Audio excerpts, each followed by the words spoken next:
अशोक भाई साहब, अब जरा ये आइए, आज आपको मतलब मध्य प्रदेश से आपको राजस्थान से इसलिए आग्रह किया था क्योंकि वसुंधरा राजे जी राजस्थान में अपनी सियासत शुरू करके वो पहुंच जाती हैं राजस्थान।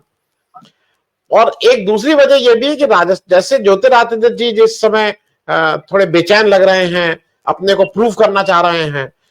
एक पुराना हुआ है कि नया मुल्ला ज्यादा प्याज खाता है, इस तरह की, मालूम नहीं क्यों ये कहा जाता है, उस तरह की हरकतें कर रहे हैं। लेकिन आपके राज्य में सचिन पायलट जी कैसे संभल गए? क्योंकि सचिन पायलट जी भी बहुत बेचैन थे। मैं स्पेसिफिक क्वेश्चन ये है, क्या सचिन पायलट जी की हैंडलिंग अशोक गहलोत के कारण बेहतर हो गई? अशोक गहलोत ने उनको रोक के रख लिया और यहां पे शायद कमलनाथ जी की वो हैंडलिंग नहीं हो पाई ज्योतिरादित्य के साथ, कि दोनों लोगों का अपना अपना कैरियर था, दोनों लोग महत्वाकांक्षी हैं। इनकी समानता जरा आपसे, ज्योतिरादित्य जी की और सचिन पायलट जी की।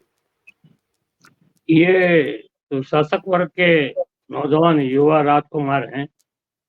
युवा राजकुमारों का चरित्र तकरीबन तकरीबन एक होता है। अभी जो घटनाक्रम मध्य प्रदेश में घट रहा है, उसके अंदर सिंधिया परिवार से और उम्मीद क्या की जा सकती है। ये जिस प्रकार के लोग हैं, हिंदुस्तान में जब पावर ट्रांसफर हुआ तो पावर ट्रांसफर होने के साथ कोई वर्ग संघर्ष नहीं हुआ, कोई क्लास स्ट्रगल नहीं हुआ जैसा रूस में हुआ था। वहां जार को भागना पड़ा। हमारे यहाँ तो ये हुआ पावर ट्रांसफर होने के बाद, चाहे नेहरू जी आए चाहे कांग्रेस आए, सभी राजघराने डायरेक्ट इनडायरेक्ट सत्ता में आए। सत्ता में चुनाव जीत के आए। ये अच्छी बात थी कि हमने ये पावर ट्रांसफर शांतिपूर्वक किया। लेकिन हमने ये देखा जो क्लास करेक्टर है वो अपने अपना रंग का रंग दिखाता ही है, और वो रंग ऐसा जोरदार दिखाता है क्योंकि वो इकोनॉमी में भी होता है और कल्चर में भी होता है। जो फ्यूडल लैंडलॉर्ड हैं, उन फ्यूडल लैंडलॉर्ड्स का जो ये राजे महाराजे खास तौर से, उनका तो पुराना इतिहास भी ये सारा बताता है। कई बार किसी बेटे ने अपने बाप को मारा है या बाप को अंदर डाला है, क्योंकि सत्ता चाहिए थी। सत्ता की राजनीति में ये सब कुछ जायज होता है। सचिन पायलट जी का जहाँ तक सवाल है, उनके आसपास जो लोग लगे हैं, उन लोगों में कुछ समझदार लोग हैं। उन समझदार लोगों ने उनको समझाया कि एक तो उनकी शादी किसी मुस्लिम लड़के से हुई थी, अभी तो तलाक हो गया है उससे, और वो भी कश्मीर के खानदान के अंदर। तो एक तो ये उनका बीजेपी के अंदर माइनस पॉइंट जाता है। और बीजेपी के पास जाने पर उनको वो जगह मिली नहीं जो रेस्पेक्टेबल जगह जगह उनको मिलनी चाहिए। सचिन पायलट का बैकग्राउंड और उनके पिता हालांकि राजीव गांधी के मित्र थे, वो ठीक है, लेकिन उसके बावजूद उन्होंने खूब अच्छी तरह से फैसला लिया कि अपने को तो कांग्रेस में ही जगह है।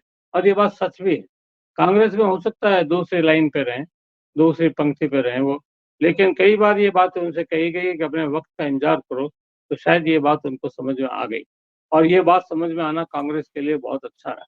अशोक गहलोत जो है वो काफी अनुभवी नेता हैं, और पूरे मासे जनता से उठे हुए एक व्यक्ति हैं, जो गांधीवादी विचार के अपने आप को कहते हैं कि मैं गांधीवादी विचार का हूँ। तो गांधीवादी विचार को लेकर चलते हैं, तो ठीक बात है।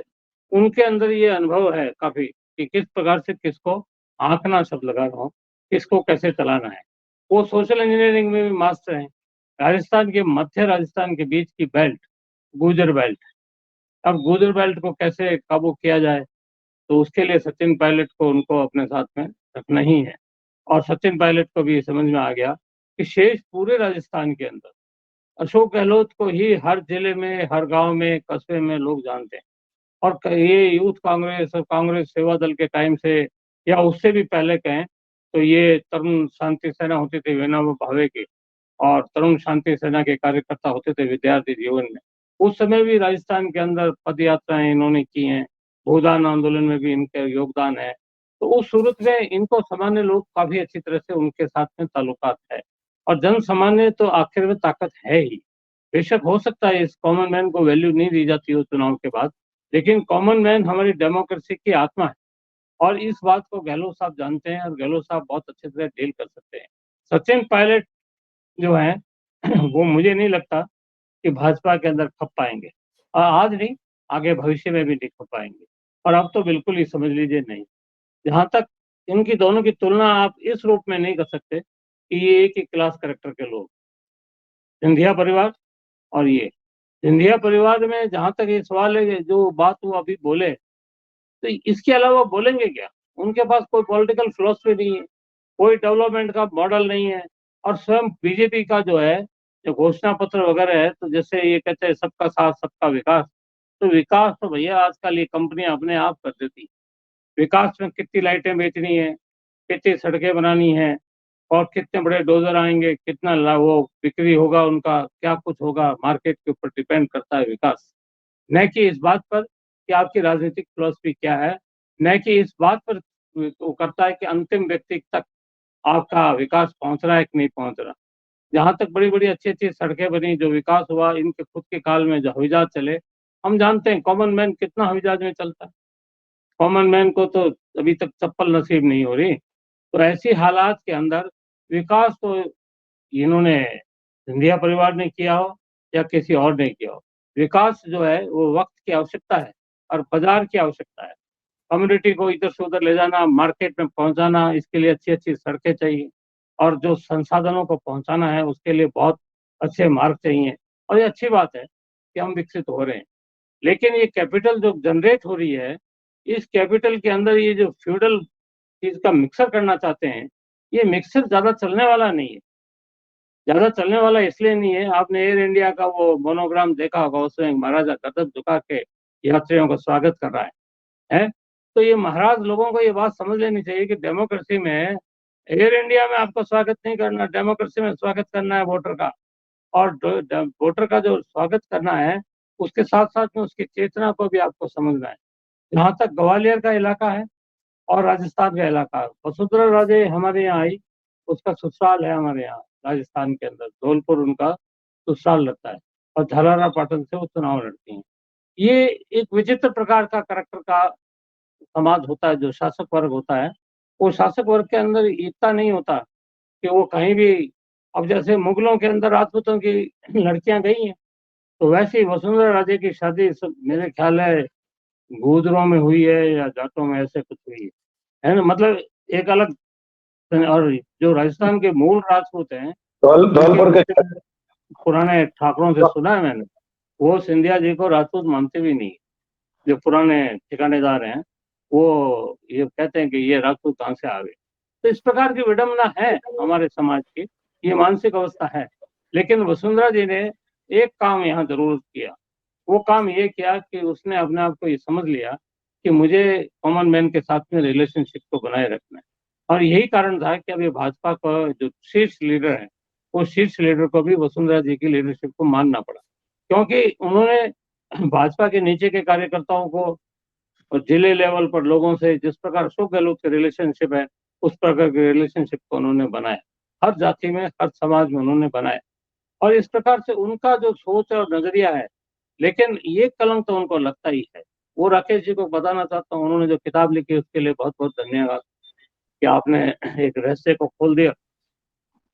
हमारे देश का ये भी एक दुर्भाग्य है कि 1857 की क्रांति से लेकर 1947 तक जितने गद्दार परिवार थे, वही हमारे बाद में चुनाव लड़ के शासक बने, अधिकांश लोग।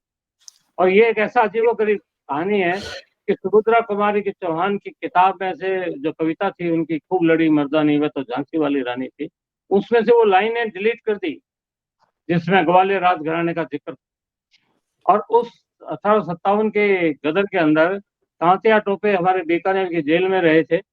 और इतिहास के अंदर बड़ी विचित्र स्थिति है, केवल 1857 में नहीं, अब बहादुर शाह जफर को तो हम याद नहीं करते, जिन्होंने लड़ाई के अंदर ये बिल्कुल हिंदुस्तान की आजादी पे प्रतिबद्ध रहे, और वो रंगून की जेल में उनको प्राण त्यागना पड़ा, जिनको दिल्ली की राजगद्दी जिसको छोड़नी पड़ी है।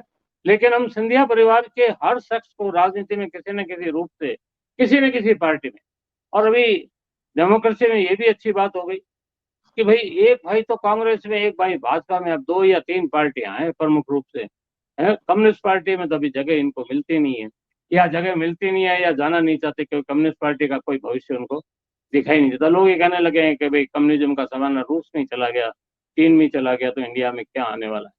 लेकिन एक बात पक्की है कि आप बेशक सब राजनीतिक पार्टियों में, स्वतंत्र पार्टी का आपने जिक्र किया, स्वतंत्र पार्टी का उदय राजस्थान से हुआ था।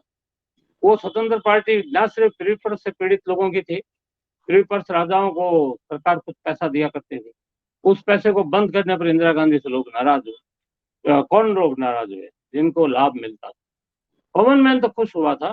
प्री पर्स और बैंक नेशनलाइजेशन के बाद इंदिरा गांधी को बहुत जबरदस्त वोट मिले थे, लेकिन उसको कभी हमने एक राजनीतिक फिलॉसफी या एक विचार के रूप में स्थापित नहीं होने दिया हिंदुस्तान में। अभी इतनी ज्यादा सुविधाएं शासक वर्ग को मिल रही हैं, जो एमएलए हैं, जो एमपीज हैं, जो शासक वर्ग के लोग हैं, वो इतनी ज्यादा सुविधाएं लेते हैं। वो तो हम ये सोचते हैं अगर ये राजा लोग रहते तो ये सस्ते पड़ते, तो अगर 5 एमपी रह लिए तो 5 एमपी माल उड़ा रहे हैं और उनको सब सुविधाएं मिल रही हैं। 10 रह लिए तो 10 एमपी है। तो डेमोक्रेसी में तो कोई आएगा कोई जाएगा।